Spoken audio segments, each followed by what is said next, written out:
Hey everyone, it's Mitchell here, or MWN Hydro Pump, or Slash Gaming. I am here with another Infernity deck profile. This time it is Infernity 2014 for Fire Water format. If you don't know what Fire Water format is pretty much the format before Hat format, where Soul Charge and all the artifacts came out. It was you had like the Fire Fist and the Water deck was most common decks at the top, and then it was pretty much like a bunch of other like tier 2 decks like just trying to fight for like the top. And it's a really like compact format where it's just like there's not like a big power gap between like the top decks and like the lower tier decks, so you can kind of play what you want.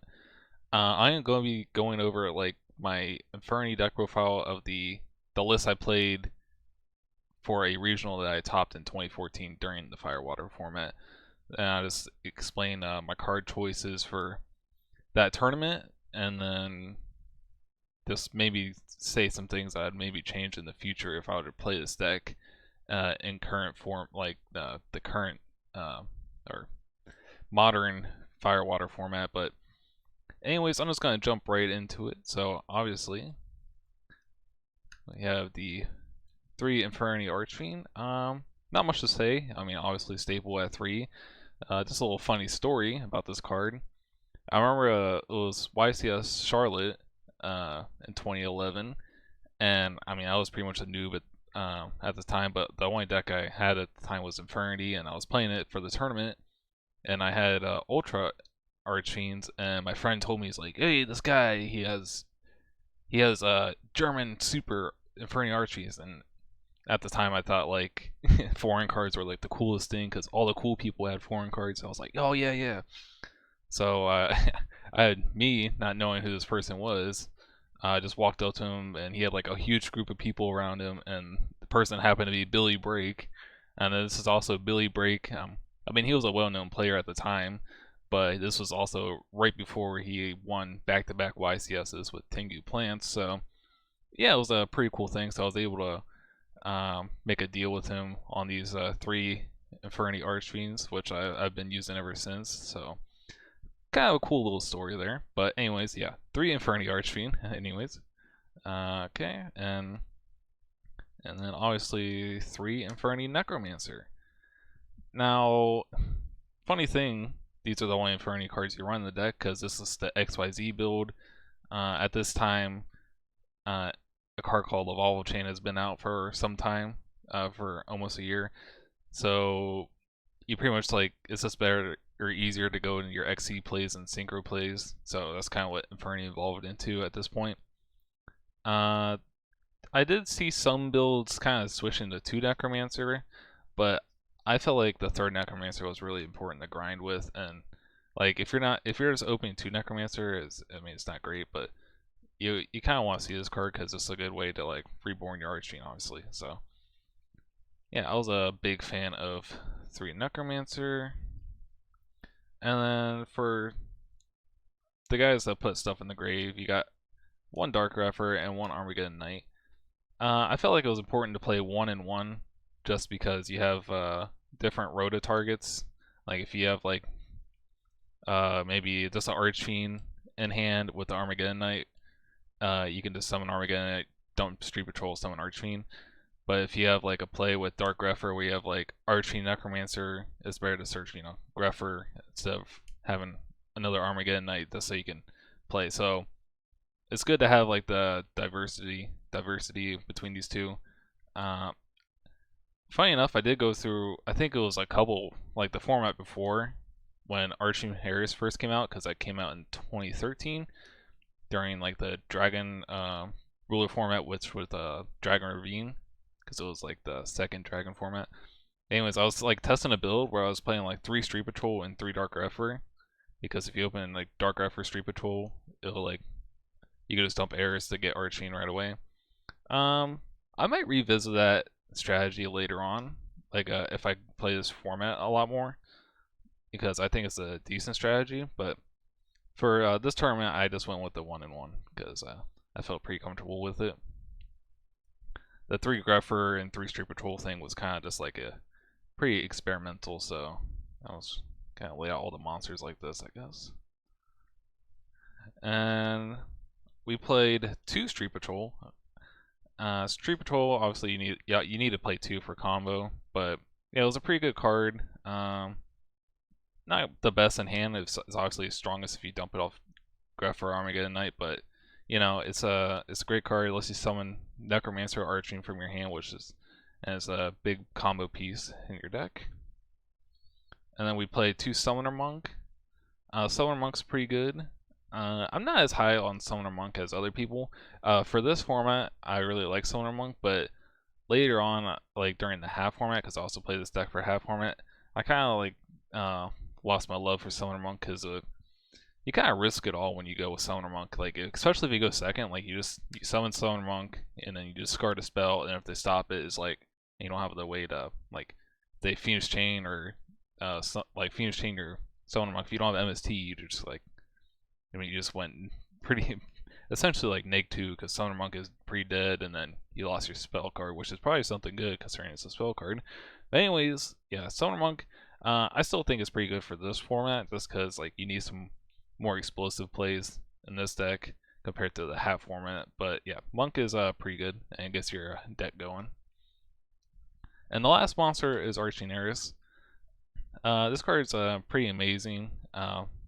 Not if you open it or have it in hand at any point, but outside of that, it's pretty good because like if if you have like the Arching or Gruffer, which you can obviously access through Summoner Monk, then when he gets you on track, it puts this in the grave and adds Arching to hand, and then you can Street Patrol summon Arching, so it gets your deck going. So this card is like actually a staple in my opinion. I remember seeing some builds back in the day just not even playing this, but I was like, I mean, you're missing out on searching Arching, so yeah, I mean, it sucks to open with, but like, I guess it's your Garnet, but I mean, it's not even that bad because you're not gonna, most of the time you're not gonna get blown out in this format, so you can just set it, it dies, and then you search Arching, so yeah, so that's all the monsters. That's 13 monsters, so not a lot, obviously, because the goal with this deck is to play with no cards in your hand, so don't want to clog yourself with monsters. Onto the spells, we got some pretty powerful one-ofs. Yep, that's all the one-ofs. So obviously Arching or Infernity Launcher, staple. Rhoda is really good. Just between you get to choose between like Greph or Armageddon Knight. So yeah, Rhoda's good. Foolish Burial, really nice. I'm actually looking for a super Foolish Burial turbo pack, so if anyone has a sweet deal on that, I'll be interested. But anyways, yeah, Foolish Burial, dump your stuff, really good. Transmodify, this was kind of like the card of the time. Like people were like really hype about this card because it's like, oh, I can I can go like have Necromancer on the field and then transmodify it for Infernity Archfiend, and then which was it's a decent way to get your deck going. I remember a particular situation where I had I summoned Necromancer and my opponent like Phoenix chained it, and I was like, okay, transmodify, and I just popped off and won. So yeah, that was one situation.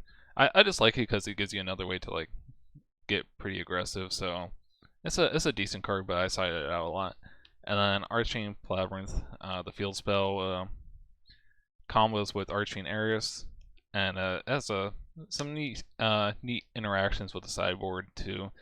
But I also felt like this card's kind of staple because it gives you an extra search, and it makes your Archings makes all your Fiend monsters gain 500 attack. So Arching comes to 23 beater, which comes a lot more harder to deal with than just having an 18 beater Archfiend. So yep, that's for the one spells. And then play 2 Instant Fusions. Yeah, like Instant Fusion is pretty good and pretty standard at this point. It's just another way for you to get aggressive, put 2 level 4s on the field. So yeah, I was a big fan of this card. And I play 3 MST. I later on actually dropped MST for my main deck when half format came around. But during this time, Phoenix Chain was like a super popular card. So like you can just, hold your MST for the Phoenix Chain play, or just MST space their back row. and then you're fine. It's also, I play Summer Monk, so I felt like MST is like, you want to play it just for like spell fodder, just to be able to discard it, so MST's fits that pretty well. And then for my last spells, I play 3 Upstart Goblin. Now, funny thing is, everyone was like, this is kind of like when Patrick Homan started like, promoting or like doing really well, and he used, 3 Upstart in every deck, and then like stuff like that. So everyone was like kind of like on Upstart Goblin, but I was on Upstart Goblin since like 2011 because I played really crazy combo decks like Fabled, and then Dark World isn't really a combo deck, but I like drawing, and those were cards or decks that drew a lot. So like you wanted to get through your deck as much as possible. So I played this card a lot in like Fabled, Dark World, and then when I started playing Infernity again in 2013, it was kind of like a staple. And then on top of that, top of just getting one card deeper, you have Summoner Monk, so free discard there. So yeah, I feel like Upstart's pretty staple in this deck, even before Hoban popularized it. So yeah, that's 13 spells. So we have 13 monsters, 13 spells, and then 14 traps.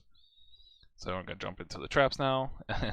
This is the time of Infernity Barrier. Infernity Barrier at 3. Some people probably think this is like crazy, like, oh my god, Infernity Barrier is insane, like, because like half format, it's like in half format you only had 1 barrier because I got hit on the list, and I believe for the March list hit Wolfbark to 1, Gundy to 1, and then Infernity Barrier to 1. I was so upset. I was like, oh my gosh, like this kills Infernity, the deck's over with. And then I'd actually played at like locals the next week and like won the locals. I just swapped 2 barriers for 2 more breakouts, so I was playing 3 break and then 1 barrier, and it did pretty much the same thing. But anyways, barrier. The reason I like barrier a lot, because it kind of let you grind, and that was kind of like the objective with this deck I had in mind. Like the way I structured this build is like, if I'm not like popping off turn 1 and killing you, I want to be able to like grind you out. So like if you have like Archfiend on field, Archfiend Barrier, it's like kind of hard to deal with. And if you have other traps to back it up, and you're just not getting over my field, and then I'm gonna be able to like go off the next turn. So that was kind of like what I had in mind with this build. So like, Infernity Barriers is a really good card to just stun your opponent pretty much. And then Infernity Break, obviously, if you need to deal with like a threat on your opponent's side of the field, it's a great card because Barrier can't always get you there as far as dealing with like boards. And it's just a 4th card to get because honestly you can only play 3 Barrier. So yeah, breaks at once necessary. It was kind of funny because I think a lot of builds at the time were on 2 break. Like they were playing 3 barrier and 2 break, which I remember I played at YCS. What YCS? It was YCS Meadowlands in 2013 when like this was like the first YCS for Infernity because Volvo changes came out, and I was playing 3 barrier and 2 break, and I thought it was awful. Like you would just like, I was always opening like breaks, and you don't want to open this card really. Barrier's okay because you can kind of get the ball rolling with barrier, but like break, you need to have no cards in hand and have a dude in grave, which you only play these guys, and then you have to destroy something. It was just a really slow card, and it was essentially a brick. But yeah, and barrier's the go-to card. But I think I said enough about barrier. Anyways, yeah. Anyway, you can just end the field with like full monster of field, like full field of monsters and like barriers, and you just obviously win the game. For the other traps, we played 2 trap stun.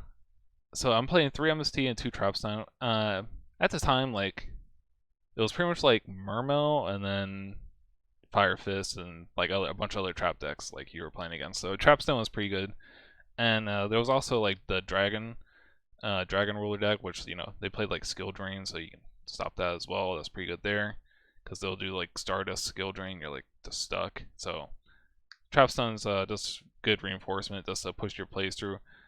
And like it allowed you to like kind of set up, if that makes sense. So like you don't have to like go off first turn. Like if your opponent goes first, and then you can kind of just like go along and set up things. So this is a good setup card where you can set up a play and just win the game. So I was a big fan of Trap Stun for this format. And I played 3 Phoenix Chain. It was a really popular card at the time. I don't think a lot of Infernity builds were really on Phoenix Chain, but I really like the card just because if I get stopped when I'm trying to like combo off, this is kind of like a fallback card where I negate a monster effect and then they can't attack. So if I make a Lavalval Chain and it gets effect veiler, okay, I can pass, and then I Phoenix Chain whatever they try to threaten my Lavalval Chain with, and then next turn, I win with Lavalval Chain. So yeah, I was a big fan of this card, and it also just like help you set up a lot.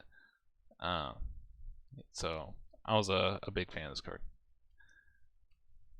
And I played 2 Mirror Force. Mirror Force was a little strange just because like with Mermel they have what's the level 3 one that can crash into your stuff. Anyways, yeah, it wasn't like amazing against Mermel.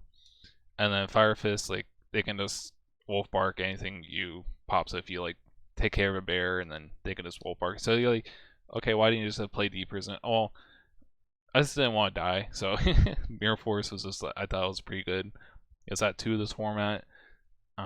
Because it's just a good way to get back into the game. So if I have like a slow start and my opponent has like a field, then take care of your field, and then suddenly I can just like win next turn. So that's kind of like why I wanted to play Mirror Force, and I felt like it was a good defensive trap. And then for some 1-0s, we played Torrential, Bottomless, and Solemn Warning. Solemn Judgment wasn't legal this format, and these cards were all at 1. Funny that Bottomless was at 1 for so long, but don't have to really explain Warning. I actually I played an online tournament recently, and I was planning to play my build from this format that I topped the regional with, but I was like super last minute to getting into the event. So my list it was an online tournament on dueling book to the format library. But instead of playing playing a Warning, I actually played a second Dark Grepher by accident. So I went through the whole tournament without Solemn Warning and actually got third. But Solemn Warning is like an insane card during this format, so I feel like I missed it a lot. I realized after the fact, I was like, wow, I'm not even playing Warning. Bottomless is good because you can hit bear or anything. You can hit like big Mermel dudes, and then Torrential.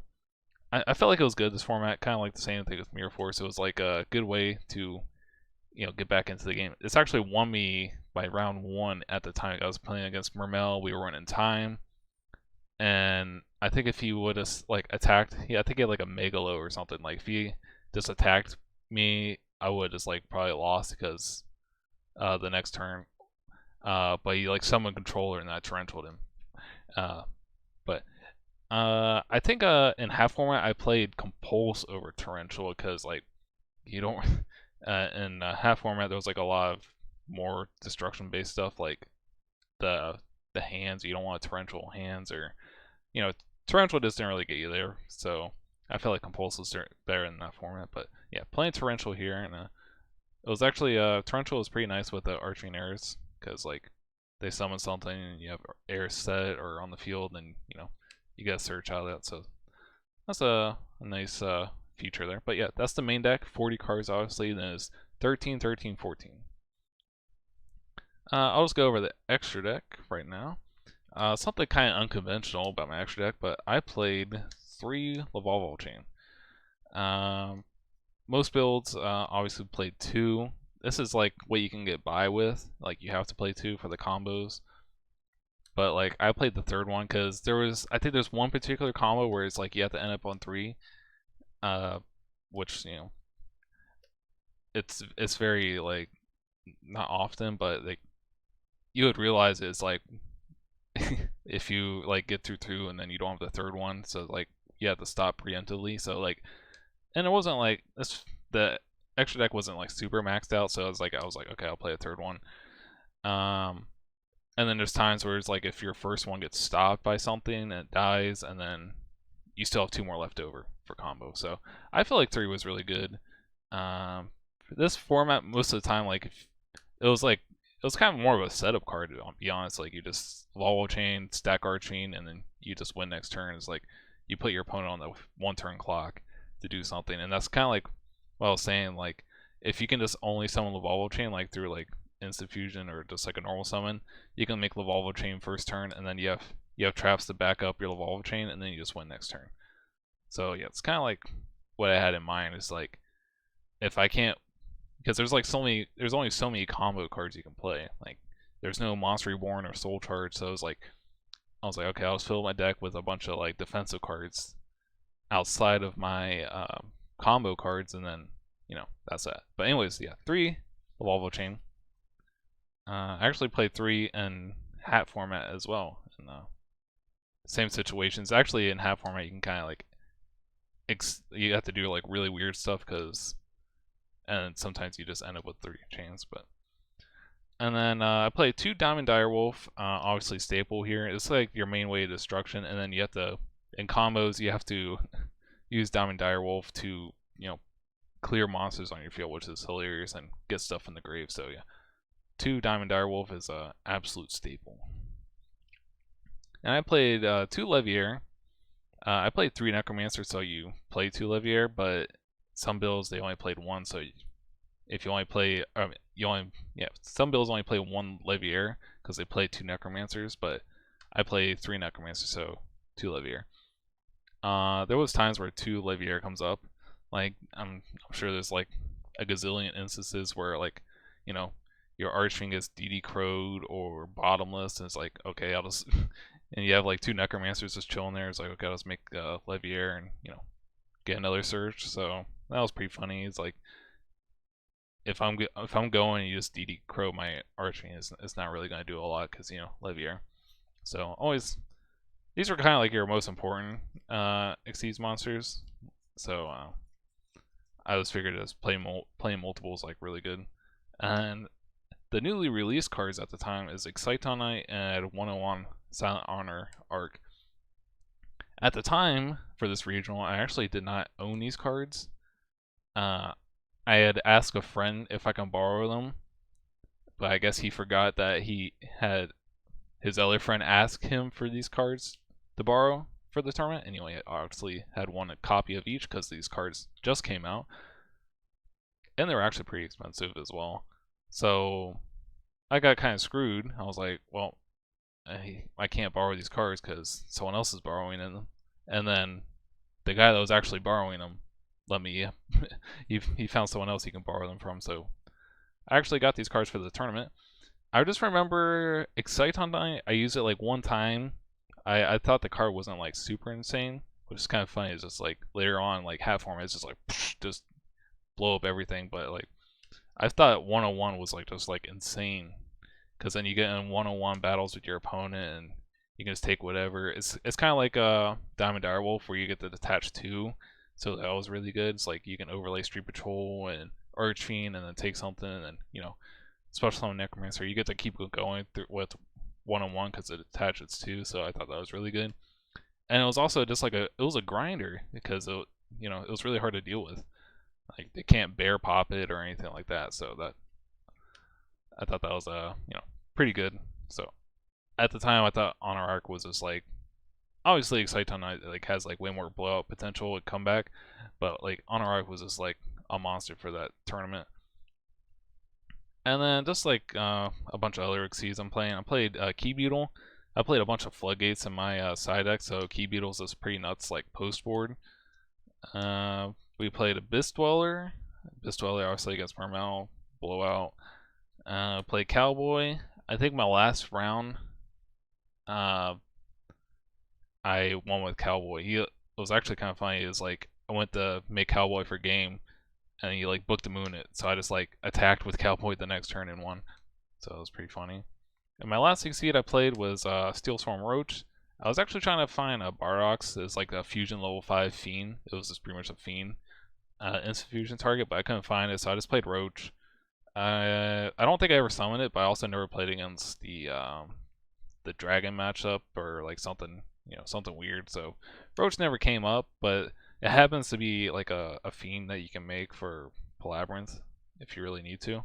So there's that. And then for instant fusion targets, I played the wizard and fusionist. Wizard, actually, I don't remember if I think I played Dark Fire Dragon, but wizard was out at the time. It was definitely correct to play. It was it was a turbo pack card, no, astro pack card. So I just didn't have one at the time, but it was more relevant in hat format because bottomless searchable with the hat, the trap tricks monsters. But I think I played Darkfire. Anyways, it was a level 4, but this gets under bottomless. And then Fusionist is, it doesn't really have anything relevant outside of, this doesn't really come up, but you can do Diamond Direwolf, pop Fusionist, and then, you still have Diamond Direwolf because Fusionist is a beast and Diamond Dire can pop anything. So you can play the Ghost guy, but Fusionist is, with that small interaction, is definitely like the better option. But yeah, that's the extra deck. Outside of Barox, I don't think there's anything I'm missing. That's what I'm saying. Like, I feel like it's good to play 3 level chain and like 2 Leviair because like there's nothing like, you don't have to play too many extra deck monsters or anything like that. You don't have too many staples. So onto the side deck. Something interesting. If you saw my last Infernity deck profile, I kind of had like a side technique. Shout out to Patrick Hoban for his 2013 Meadowlands. With his deck profile with Infernity Randomizer. So I kind of used that for my 2011 build.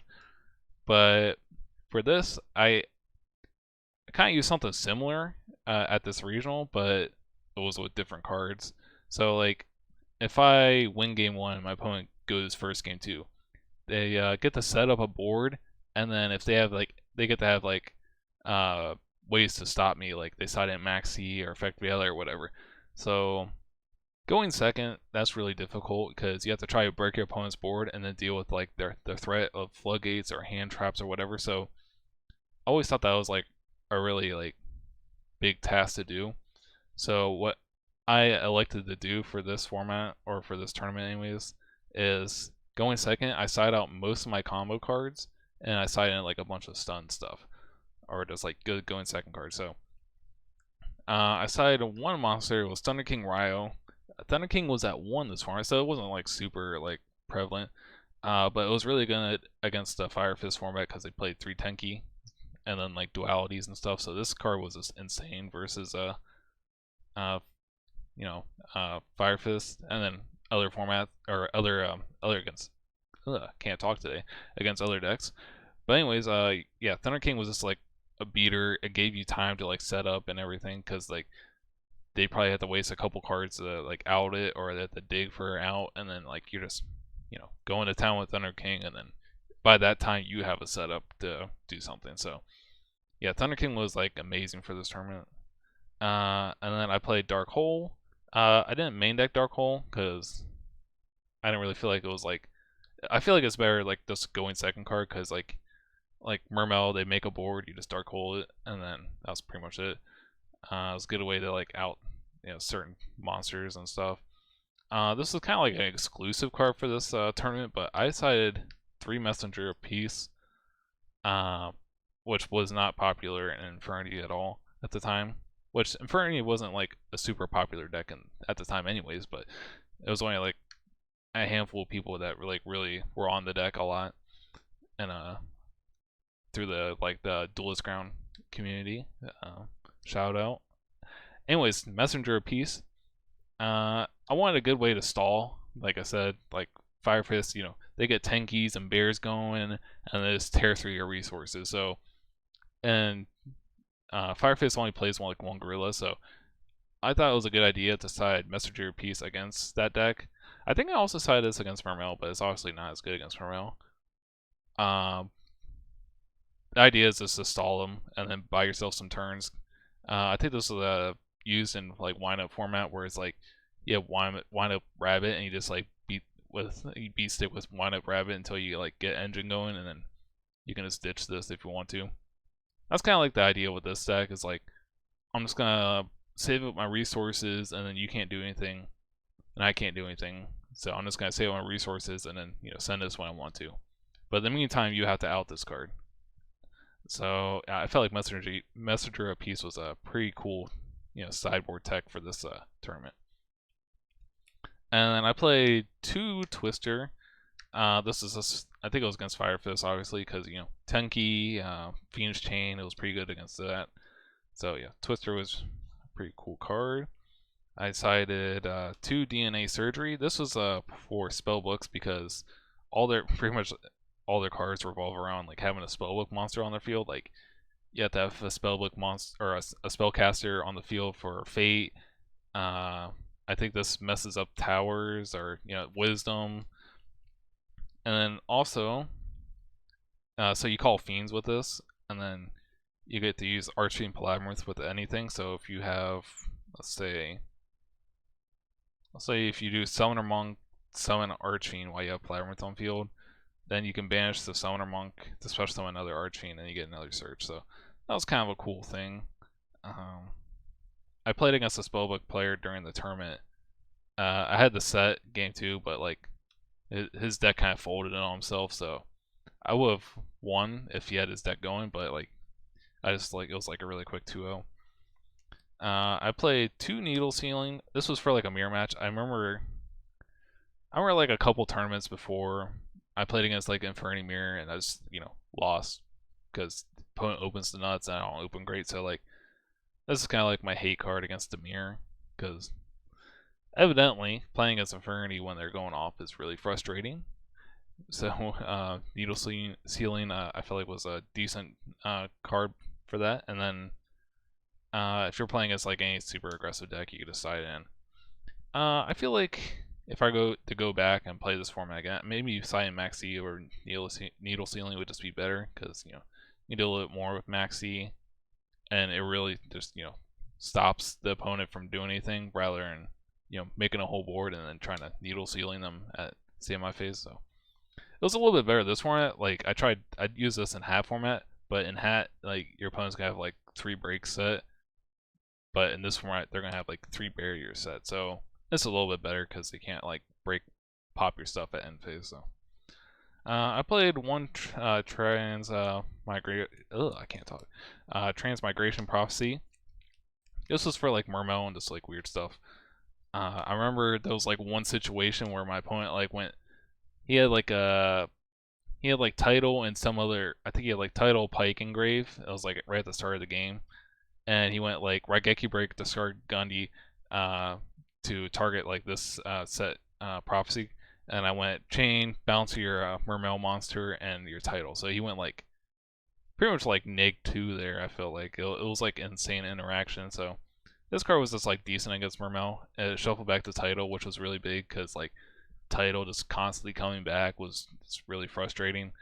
That was like the main way you lose. Like if you stop your like opponent like Mermel, they have like no cards in hand, and just constantly just bring back Tidal turn after turn is like that was like a big way to lose. So yeah, this card was pretty nice against that deck, and it was pretty in handy. I played 2 Vanity's Emptiness. Actually, at the time, Vanity's Emptiness wasn't like super insane because its format was like a little slower. Yeah, it was good against like Mermel, but like Mermel, like they're gonna discard like infantry or marksman, and then you just lose out your Vanity Emptiness. So it's like okay, you may stop like a Teus or a Megalo from hitting the field, but then it didn't like crush like Mermel. So I kind of sided this card just because it was for going first actually against like those kind of decks like special summon decks, because then I can go like Vanity Emptiness and Master Key Beetle Lock, which then that's actually really hard for them to stop because then they can't just pop on my back row or MST something and they're just stuck under Emptiness. So that was kind of cool.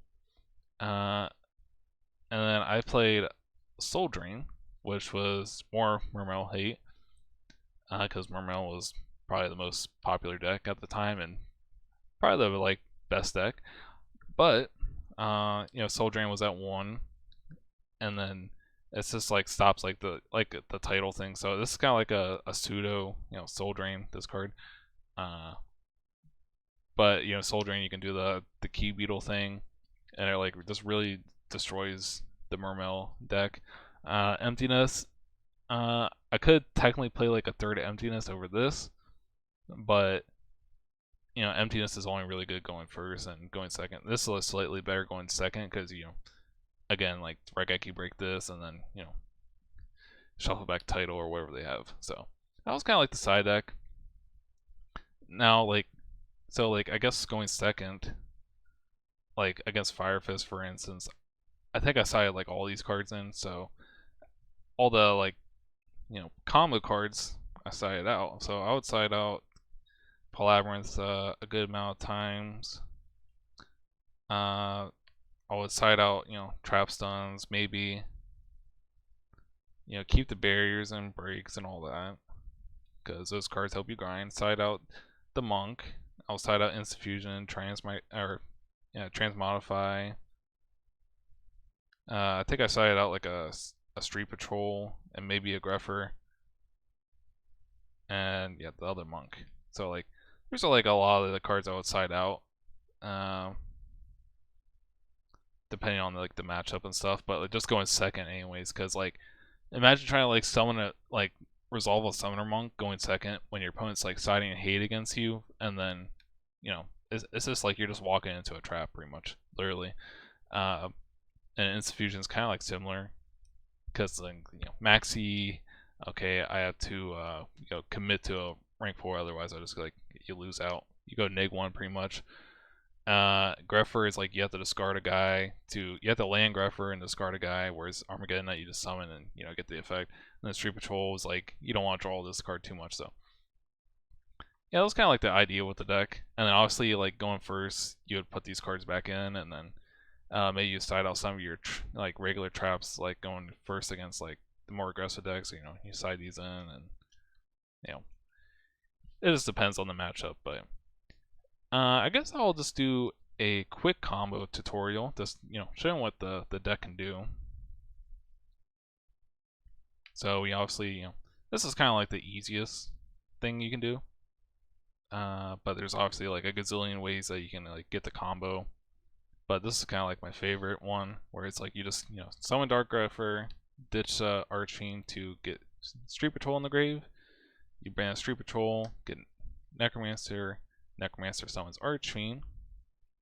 You then search another Necromancer, and then you overlay these two into your Lavalval chain, and then you detach your Archfiend to send another Street Patrol. So this is in the grave, then you ban a Street Patrol, get another Necromancer to summon Archfiend. This is where you get your like Archfiend, your other Archfiend, or your Necromancer, or not Necromancer, your Launcher. So you get Launcher, and then you overlay these two into your Levier, detach Necromancer to summon Street Patrol. So you have 5 monsters on the field. If you make just some regular rank 4, it's like you're stuck. Oh, this is actually in the grave. So you have 4 monsters on the field. If you make a rank 4, this regular one, you're kind of stuck from there. But you want to get Archie in the grave. So you make a Diamond Direwolf, and I elect to. You can do like a couple different things here. You can do like Diamond Direwolf pop Levier, so you get 2 Necromancers back if you like that. Or you can do Diamond Direwolf pop your Lavalval chain, so you keep Levier. So you're pretty much like you can. Let's just say we go with like pop Levier, but you can choose either or, depending on what your like other cards you have. So you launch, and you get Necromancer. Necromancer, one Necromancer is gonna get Archfiend. This is kind of like about when you get to the barriers and stuff. You do Street Patrol, summon Archfiend,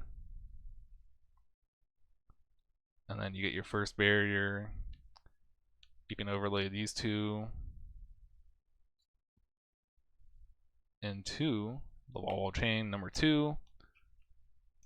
You detach your arching. And this is where like arching Eris is like really good, because you dump Eris to get the field spell, and you activate the field spell. Let's put the field spell like right here so you can see it. And then you do Necromancer number 2, summon arching,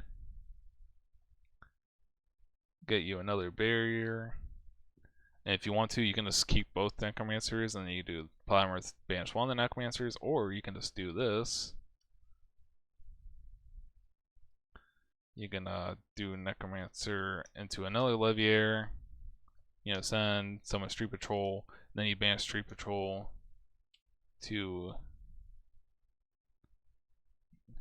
get your third arching. And then you search another barrier. And yeah, you get 3 barriers off that. If you weren't playing this, you only get 2 searches. And that's pretty much it. So you end up like a full field of monsters and then 3 barriers. And then we had 3 cards, so starting off with, that was Greffer, Necromancer, Arching, so you would have like up to 3 more cards. So you can, you know, use those cards for combo, or, you know, more trap set. So you have like Phoenix Chain, Mirror Force, so it's like you can't have your field broken. There's just like a lot of different things you can do with this deck as far as comboing. But yeah, that was just kind of like a general tutorial of like how the first turn first turn field would look like. But yeah, that was an Infernity deck profile for Fire Water format with Infernities. I'm gonna do a deck profile for half format, because I use this deck pretty heavily in half format, and it was pretty successful. So I hope you guys are looking forward to that. If you like the video, leave a like in the comments, and you know, if you play this format, what was your favorite deck? And if you don't know much about this format, I suggest getting into it, because this is a pretty fun format. But anyways, thanks for watching, and I'll see you guys in the next one.